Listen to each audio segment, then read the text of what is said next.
ये NCERT class 7 history chapter 5 पर बनाए गए वीडियो का दूसरा पार्ट है। ये चैप्टर मेनली मेडाइवल पीरियड में इंडियन सबकॉन्टिनेंट के अलग अलग रीजन में डेवलप हो रहे ट्राइबल सोसाइटीज के बारे में है। इस चैप्टर में ये एक मैप दिया गया है जिसमें सब कॉन्टिनेंट में रहने वाले ट्राइब्स के लोकेशन को दर्शाया गया है, जैसे नॉर्थ ईस्ट में अहोम, नागा, कचरीज, खासी, कोच। फिर बिहार, झारखंड, उड़ीसा, बंगाल में रहने वाले ट्राइब जैसे मुंडा, संथाल, उराव। और इसी तरह से देश के अलग अलग रीजन में अलग अलग तरह के ट्राइब रहते थे। अब है changing society, new castes and hierarchy. जैसे जैसे समाज का इकोनॉमी बढ़ा, उसकी ज़रूरतें बढ़ी, वैसे वैसे नए स्किल वाले लोगों की आवश्यकता पड़ने लगी। वर्णों के भीतर छोटी छोटी जातियां उभरने लगी, जैसे कि ब्राह्मणों में भी नए कास्ट सामने आए। दूसरी तरफ बहुत सारे ट्राइब्स और सोशल ग्रुप को कास्ट बेस्ड सोसाइटी में शामिल कर लिया गया और उनको जाति का स्टेटस दिया गया। स्पेशलाइज्ड आर्टिजन्स जैसे कि स्मिथ, कारपेंटर, मैसन्स, इन सब को ब्राह्मणों के द्वारा एक अलग जाति की पहचान दी गई। वर्णों की जगह जाति अब समाज के संगठन का आधार बनी। अब है डेलिब्रेशंस ऑन जाति, जाति पर विचार विमर्श। तमिलनाडु के तिरुचिरापल्ली तालुक में उयाकोंडन उदय्यर से मिला एक 12th सेंचुरी का इंस्क्रिप्शन ब्राह्मणों के सभा में हो रहे डेलिब्रेशन विचार विमर्श के बारे में बताता है। वे रथकाराज मतलब चैरियट में कर रथ बनाने वाले के स्टेटस को लेकर के विचार विमर्श कर रहे थे।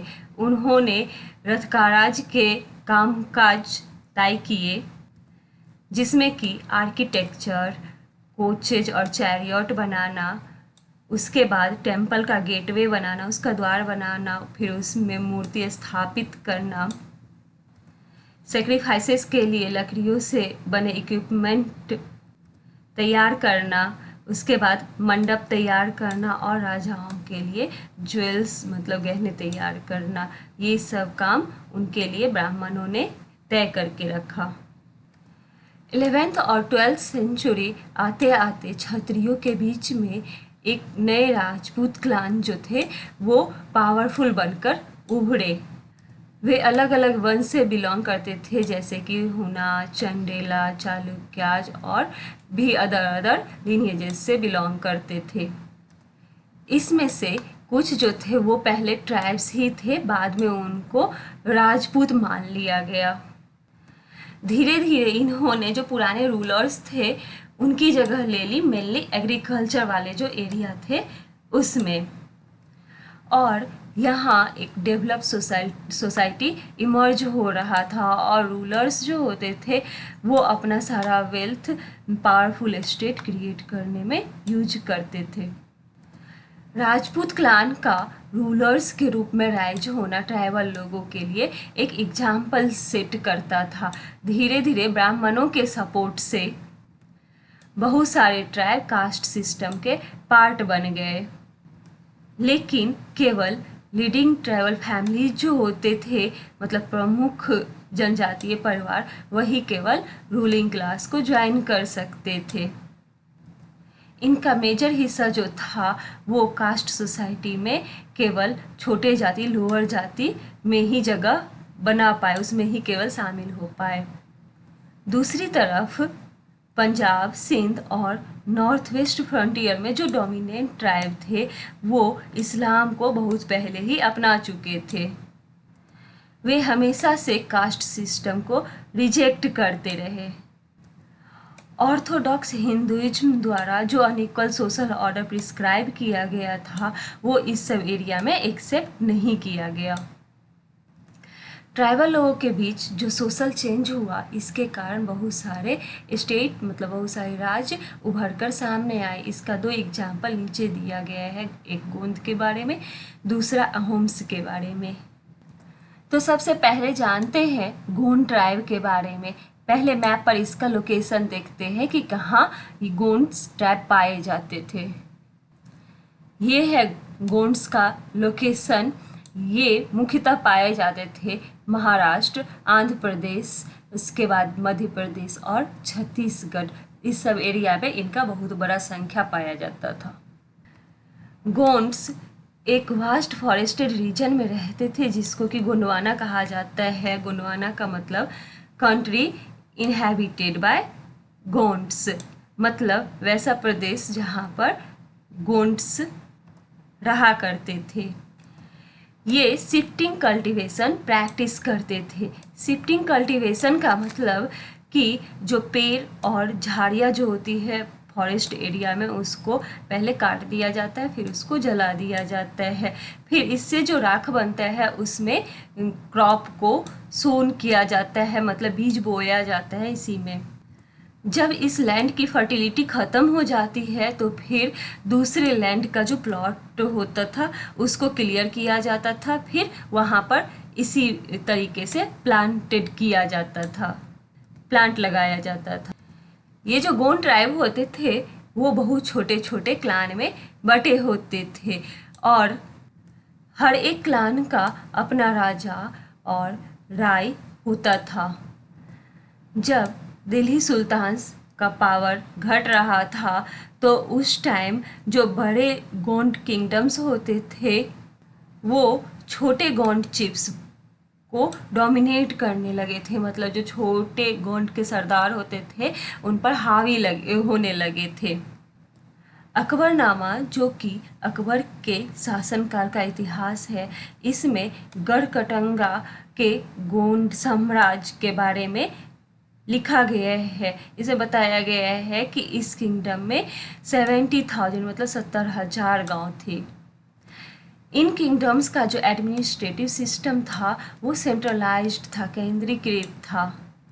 किंगडम्स जो थे वो गढ़ में डिवाइडेड थे और हर एक गढ़ जो था वो किसी एक पर्टिकुलर गोंड क्लैन के कंट्रोल में था और हर एक गढ़ जो था वो 84 विलेजेज में बटा हुआ था जिसको कि 84 कहा जाता था। और फिर 84 जो होता था वो बरहोत में बटा हुआ था। बरहोत 12 गांवों से मिलकर बना होता था। बड़े बड़े राज्यों के उदय होने के कारण गोंड सोसाइटी का नेचर चेंज हुआ। ये जो इक्वल सोसाइटी था धीरे धीरे अनइक्वल सोशल क्लासेस में डिवाइड होते गया। गोंड के जो राजा होते थे उनसे ब्राह्मणों को भूमि अनुदान में मतलब लैंड ग्रांट्स मिलने लगा, जिसके कारण ब्राह्मण और ज़्यादा प्रभावशाली हो गए।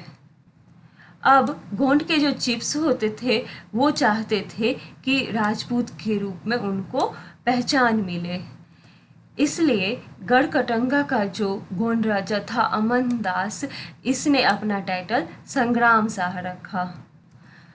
उसका बेटा दलपत ने महोबा के चंदेल राजपूत राजा सालबाहन की पुत्री दुर्गावती से शादी किया था। हालांकि दलपत की मृत्यु बहुत पहले हो गई तो रानी दुर्गावती जो थी वो कैपेबल थी और उसने रूल करना स्टार्ट किया अपने 5 साल के बेटे वीर नारायण के बदले। रानी दुर्गावती के शासनकाल में किंगडम का और ज़्यादा विस्तार हुआ। 1565 में असफ खान के अंडर मुगल फोर्सेस ने गढ़कटंगा पर आक्रमण किया। रानी दुर्गावती ने इसका जमकर सामना किया लेकिन वो युद्ध में हार गई और सरेंडर करने के बजाय उसने मरना ज़्यादा उचित समझा। इसके तुरंत बाद ही उसका जो बेटा था वो भी लड़ते हुए मारा गया। गढ़कटंगा एक समृद्ध राज्य था। इसके पास जितना भी वेल्थ था वो इसने हाथियों को कैप्चर करके फिर उसे दूसरे किंगडम्स में बेचकर अर्न किया था। यहाँ पर एक कार्व्ड डोर है जो मध्य प्रदेश के बस्तर एरिया के गोंड ट्राइब से बिलोंग करता है। जब मुगल्स ने गोंड को हराया था तो उन्होंने लूट के रूप में बहुत सारे प्रेशियस क्वाइंस और एलिफेंट्स कैप्चर कर लिए थे। उन्होंने किंगडम का एक पार्ट अपने हिस्से में ले लिया और बाकी जो बचा था वो चंद्रशाह को दे दिया। चंद्रशाह जो कि वीर नारायण के अंकल थे। गढ़कटंगा के पतन के बाद भी गोंड किंगडम्स जो थे वो लंबे समय तक अस्तित्व में रहे। हालांकि वे काफ़ी कमज़ोर हो गए थे और बुंदेलाज और मराठा के खिलाफ जो उन्होंने संघर्ष किया था वो संघर्ष भी उनका असफल रहा। तो ये था गोंड ट्राइब के बारे में। अब जानते हैं अहोम्स के बारे में। ये अभी का जो म्यांमार है वहाँ से माइग्रेट होकर ब्रह्मपुत्रा वैली में 13वीं सेंचुरी में आकर बस गए थे। उन्होंने भूया मतलब लैंडलॉर्ड्स का जो पुराना पॉलिटिकल सिस्टम था उसका दमन करके उसको ख़त्म करके अपना नया स्टेट स्थापित किया। 16वीं सेंचुरी के दौरान उन्होंने चुटियों का जो किंगडम था उसको 1523 में और कोचहाजो का जो किंगडम था उसको 1581 में अपने राज्य में मिला लिया और वहाँ के और जो सारे ट्राइब्स थे उनको भी अपने अधीन कर लिया। अहोम्स ने एक बहुत बड़ा राज्य बनाया और इसके लिए उन्होंने 1530s के शुरुआत में ही फायर आर्म्स का भी यूज किया था। 1660 तक आते आते वो हाई क्वालिटी के गन पाउडर और कैनन्स बनाने लगे थे। हालांकि अहोम्स को साउथ वेस्ट से बहुत सारे आक्रमण का सामना करना पड़ा था। 1662 में मीर जुमला के अंडर मुगल्स ने अहोम किंगडम पर आक्रमण किया। हालांकि अहोम्स ने बहुत बहादुरी से इसका सामना किया लेकिन इसमें वो हार गए। लेकिन उस रीजन पर मुगलों का कंट्रोल बहुत लंबा समय तक नहीं रह सका। अहोम स्टेट जो था वो फोर्स्ड लेबर पर निर्भर था और स्टेट के लिए जिन लोगों से ज़बरदस्ती काम करवाया जाता था उनको पैक्स कहा जाता था। इस राज्य में जनगणना करवाई गई थी और हर एक गांव को जब उनका टर्न आता था तो उनको एक निश्चित संख्या में पैक्स भेजना होता था और इसलिए जहाँ पर हैवीली पॉपुलेटेड एरिया था मतलब ज़्यादा आबादी वाला एरिया था वहाँ से लोगों को कम आबादी वाले एरिया में शिफ्ट कर दिया गया और इस तरह से अहोम क्लान टूट गए थे। 17वीं सेंचुरी के फर्स्ट हाफ तक आते आते मतलब 1650 तक आते आते यहाँ का जो एडमिनिस्ट्रेशन था वो सेंट्रलाइज हो चुका था। यहाँ पर दिया गया है कि किस तरह से असम में लचित बरफुकन और मुगल सेना के बीच में जो लड़ाई हुई थी उसमें मुगल सेना की हार हुई थी।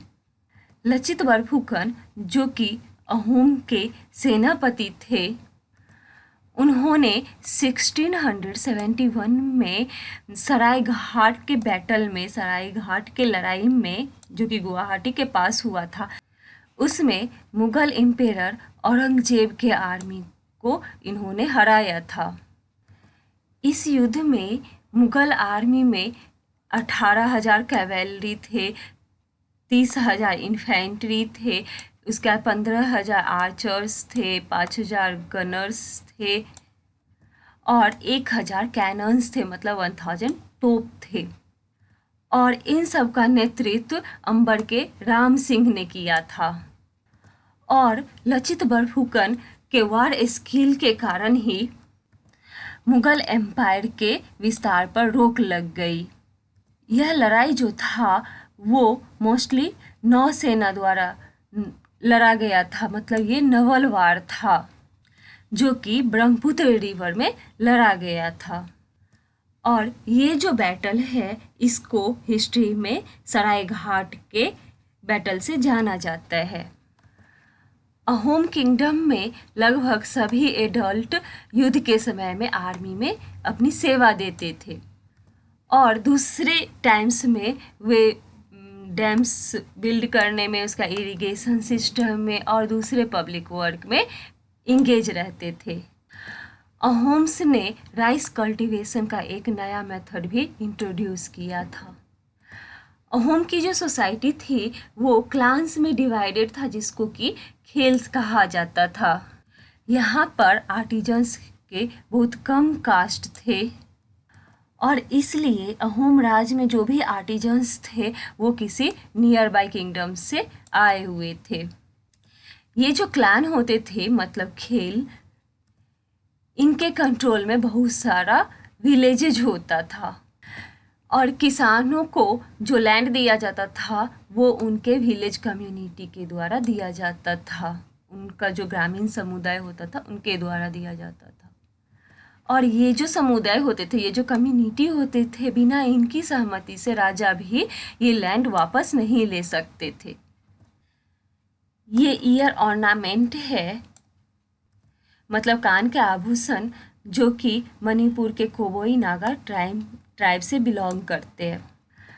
ओरिजिनली अहोम्स जो होते थे वो अपने ट्राइबल देवी देवताओं की पूजा किया करते थे, लेकिन 17वीं सेंचुरी के फर्स्ट हाफ के दौरान ब्राह्मणों का इन्फ्लुएंस बहुत ज़्यादा बढ़ गया था। टेम्पल्स और ब्राह्मणों को, मंदिरों और ब्राह्मणों को राजा के द्वारा भूमि अनुदान में दिया जाने लगा था। शिव सिंह के शासनकाल में, इनका शासनकाल था 1714 से 1744, तो इस बीच में हिंदुइज्म जो था वो यहाँ का प्रीडोमिनेंट रिलीजन बन चुका था। लेकिन अहोम के जो राजा होते थे वो हिंदुइज्म एडॉप्ट करने के बाद भी, इसको अपनाने के बाद भी, इनका जो अपना ट्रेडिशनल बिलीफ होता था, पारंपरिक आस्था जो होती थी, उसको उन्होंने कम्प्लीटली त्याग नहीं किया। अहोम की जो सोसाइटी थी वो बहुत ही सोफिस्टिकेटेड था, मतलब एक परिष्कृत समाज था।